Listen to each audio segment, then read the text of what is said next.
कि क्या कानून बनना चाहिए, क्या पॉलिसी बननी चाहिए।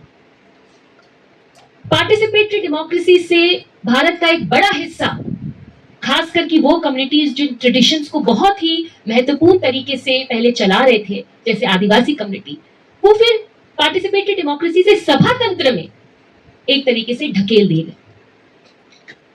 और इन सभाओं ने किस किस्म के कानून बनाए, हमें बहुत अच्छी तरह से उस इतिहास के बारे में पता है।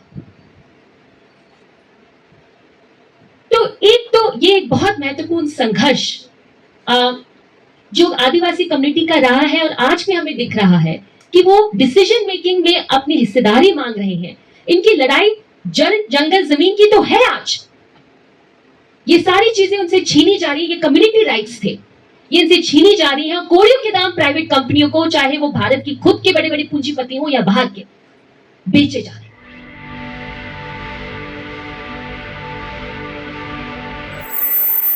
उन्होंने इस कार्यक्रम में मुझे बोलने का मौका दिया।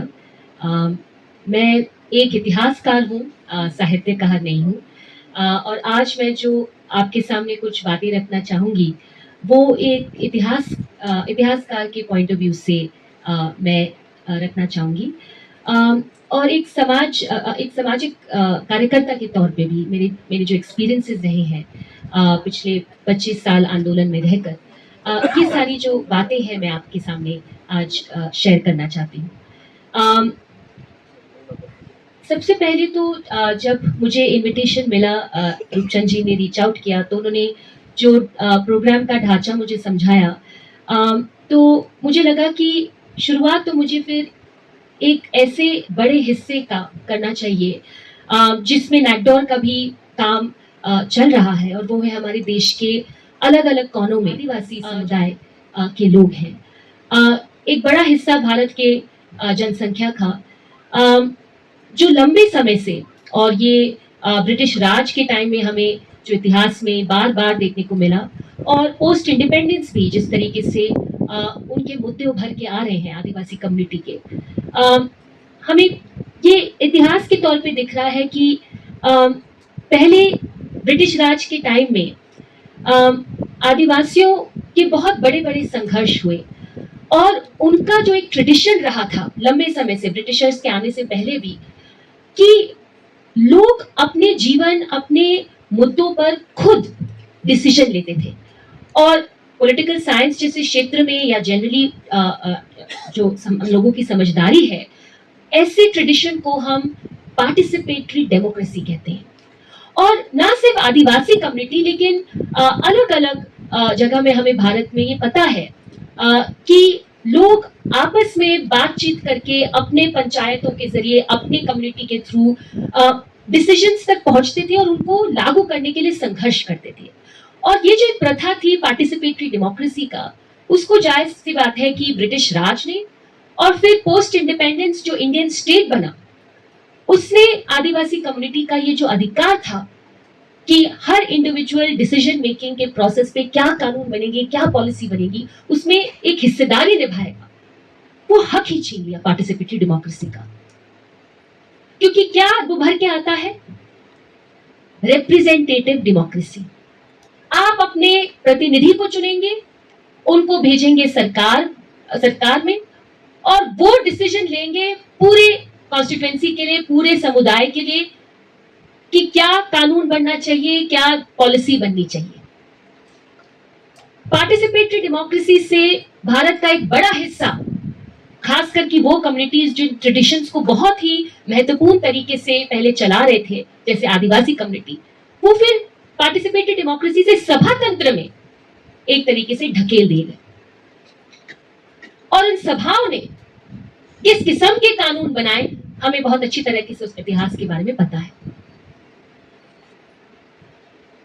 तो एक तो ये एक बहुत महत्वपूर्ण संघर्ष जो आदिवासी कम्युनिटी का रहा है और आज में हमें दिख रहा है कि वो डिसीजन मेकिंग में अपनी हिस्सेदारी मांग रहे हैं।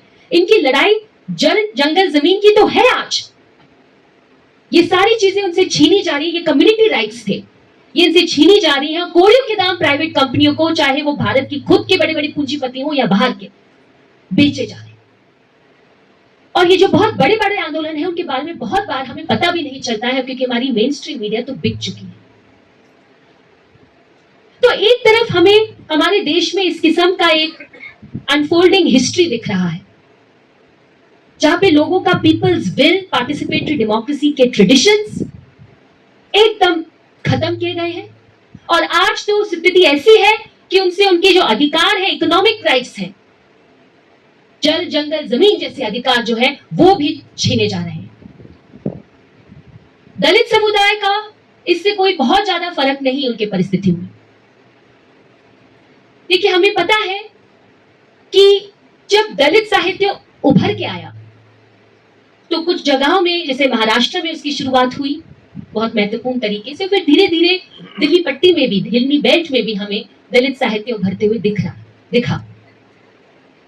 और हमें पता है कि उस शुरुआत में जो प्रथम पीढ़ी थी दलित साहित्यकारों का, उन्होंने जिस तरीके से विद्रोह और विरोध के स्वर के साथ उस ट्रेडिशन से निकला हुआ जो उन्होंने एक साहित्य पैदा किया, वो इतिहास हम सबको, मुझे लगता है, इस कमरे में पता है।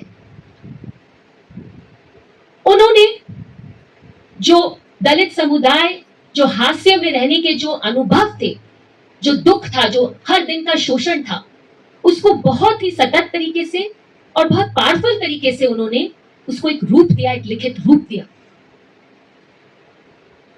और धीरे धीरे, जैसे मेरे पहले की वक्ताओं ने भी बोला, धीरे धीरे वो महत्वपूर्ण दलित साहित्य जो बन रहा था वो करिकुलम में पढ़ाने जाने लगा, उस पर बातचीत हुई, विमर्श होने लगा।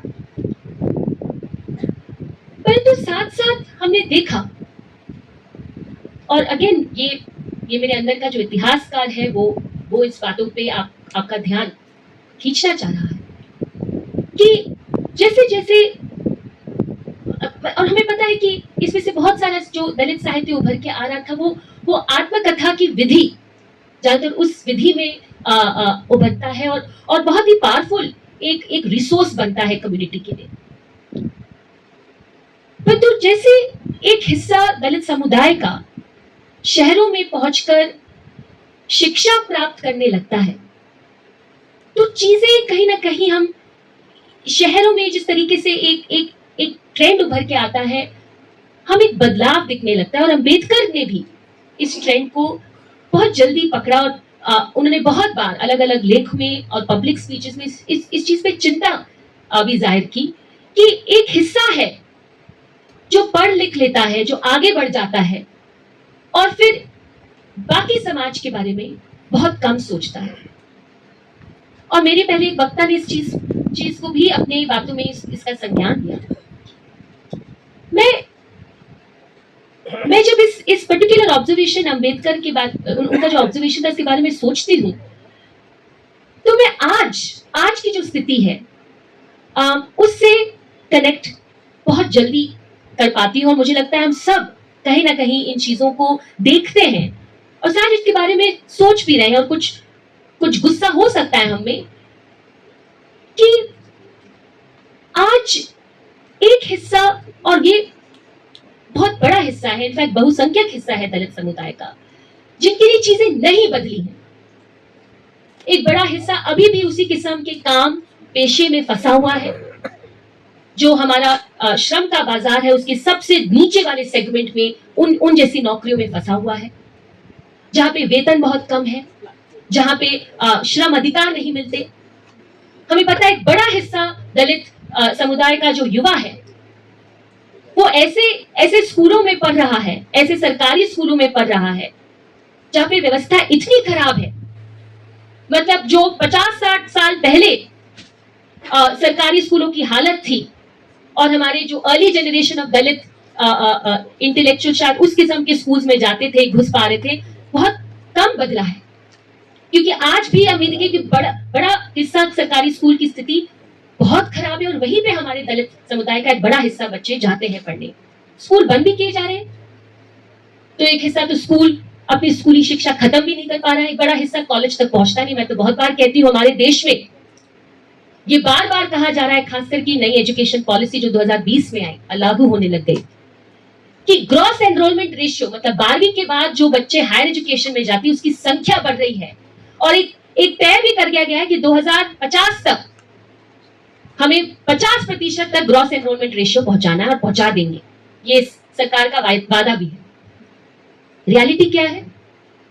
12वीं के बाद एक बड़ा हिस्सा दलित युवकों का 13वीं हो जाती है, नहीं पहुंच पाते हैं वो यूनिवर्सिटी, नहीं पहुंच पाते हैं वो स्कूल, और ये रिजर्वेशन पॉलिसी के बावजूद है। एक बहुत बड़ा हिस्सा हमें पत्राचार माध्यम में फंसा हुआ है, जिसको ओपन और डिस्टेंस लर्निंग कहते हैं, जहां पे कोई ठोस पढ़ाई नहीं होती। मैं दिल्ली यूनिवर्सिटी के एकेडमिक काउंसिल की मेंबर है, मुझे पता है कि दिल्ली यूनिवर्सिटी का जो बहुत बड़ा पत्राचार माध्यम इंस्टीट्यूट है, स्कूल ऑफ ओपन लर्निंग, उसमें क्या स्थिति है। वहां पे 5-6 लाख बच्चे पढ़ते हैं, बड़ा हिस्सा माइनॉरिटीज हैं, शेड्यूल्ड कास्ट से बच्चे आते हैं, शेड्यूल्ड ट्राइब के बच्चे आते हैं, विमेन स्टूडेंट्स हैं और फर्स्ट जनरेशन लर्नर। उनको किताबें जो मिलती हैं स्कूल ऑफ ओपन लर्निंग से, की घटिया क्वालिटी है। उसमें बाबा साहब अंबेडकर की स्पेलिंग गलत है, ज्योतिबा फूले की स्पेलिंग गलत है, फैक्चुअल एरर है, और ये हमारे बच्चों को पत्राचार माध्यम में, जहां पे बड़ा हिस्सा निर्भर है, उसी शिक्षा पे निर्भर है, उनको इस किस्म का किताब दिया जा रहा है पढ़ने के लिए, टीचर नहीं दी जाती। ये हालत है। हमें यह भी पता है कि एक बड़ा हिस्सा दलित समुदाय का जो अभी भी गांव में है, अगर वो अपने मुद्दे उठाता है तो उनके साथ किस तरीके से शोषण होता है, वायलेंस अनलीश होता है, दलित महिलाओं के साथ जिस तरीके से रेप होता है, सामूहिक रेप होता है और कोई केस नहीं दर्ज होता। ये रियलिटी है। लेकिन साथ साथ ये रियलिटी ये भी है कि दलित समुदाय के अंदर एक हिस्सा है, एक मध्यम वर्ग है जो अपनी परिस्थितियों को बदल चुका है, अच्छी शिक्षा प्राप्त करके कई रास्ते खोल पाया अपने लिए, यूनिवर्सिटी में 3 लाख की नौकरी करते हैं प्रोफेसर की तौर पे, और बहुत बार, तो ये तो आयरनी है, उन्हीं के घरों में एक गरीब दलित महिला डोमेस्टिक वर्कर की तौर पे काम भी करती है।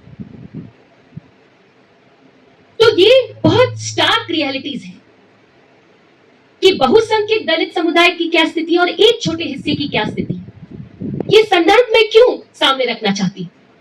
ये संदर्भ में इससे सामने रखना चाहती हूं क्योंकि जैसे बाबा साहब अंबेडकर ने 40 और 50 के दशक में ही इस खतरे की बात की थी कि एक हिस्सा है जो आगे बढ़ चुका है लेकिन बाकी समाज के बारे में नहीं सोच रहा है, वो कॉन्फ्लिक्ट हम आज बहुत भयंकर रूप में देख रहे हैं, जहां पे एक पढ़ा लिखा हिस्सा मध्यम वर्ग का हमारे ही समुदाय से कैसे सत्ता के साथ, सत्ता के गलियारों में अपने आप को खो चुका है, कॉम्प्रोमाइज कर चुका है। और ऐसे संदर्भ में क्या दलित साहित्य, हमारी जो सोच है, क्या वो विद्रोह और विरोध का चरित्र मेंटेन कर पाई, वो रूप को बना के रख पाई है? ये एक सवाल बनता है। कुछ वक्ताओं ने मेरे से पहले ऑलरेडी हिंट किया है कि इस एरिया में हमें दिख रहा है कि कॉम्प्रोमाइजेस हो रही है। जिस तरीके से लोग पब्लिश कर रहे हैं कुछ चीजें, बहुत ही मतलब हैरानी की बात है। मैं अपनी बातें इन चीजों से खत्म करना चाहूंगी कि जो अंबेडकरवादी साहित्य था, जो दलित साहित्य था, उसका जो ट्रेडिशन, उसकी जो शुरुआत थी लंबे समय का, उसका जो एक रियलिटी था, वो विद्रोह और विरोध के ट्रेडिशन का था। और आज के दिन जब तक हम उस चीज को वापस नहीं थाम लेते, जब तक हम उस चीज को प्रायोरिटी नहीं बना लेते, तो हम कैसे इंश्योर करेंगे कि जो लास्ट इन द लाइन है, हमारे समुदाय का जो सबसे गरीब, हास्य में मतलब एक ऐसा बच्चा जो स्कूल तक नहीं पहुंच पाया है, उसके अधिकार का वो कैसे केंद्र में लाया जाए, उसके मुद्दे, उसका दुख दर्द, उसको कैसे लामबंद किया जाए, उसके हाथ से पेन कैसे चलाया जाए। ये कहीं ना कहीं हमारा कमिटमेंट और हमारे अंबेडकरी साहित्य, दलित साहित्य का एक कमिटमेंट रहना पड़ेगा, उसको वापस केंद्र में लाना पड़ेगा। मुझे उम्मीद है कि आज के दिन जिस तरीके से हमें टेंडेंसीज दिख रही हैं, स्कोप है, बहुत बड़े बड़े आंदोलन है, श्रम आंदोलन, लेबर मूवमेंट, जिस तरीके से अलग अलग शहरों में भारत में उभर के आ रहा है, उसका एक बड़ा हिस्सा दलित वर्कर्स है। एक बड़ा हिस्सा अभी भी उनको ऑर्गेनाइज करके उनके उनके मुद्दों को आंदोलन में केंद्र लाने की जरूरत है। और वहां पे एक बहुत इंपॉर्टेंट रोल दलित इंटेलेक्चुअल्स का रहेगा कि वो कैसे बहुसंख्यक दलित, मजदूर दलित के मुद्दों को, लास्ट इन द लाइन जो दलित है, उनके मुद्दों को कैसे केंद्र में लाते हुए एक नया मापदंड, एक नया रास्ता निकालेगा और आंदोलनों को जोड़ेगा, वो यूनिटी बनाएगा, सॉलिडारिटी बनाएगा। Thank you.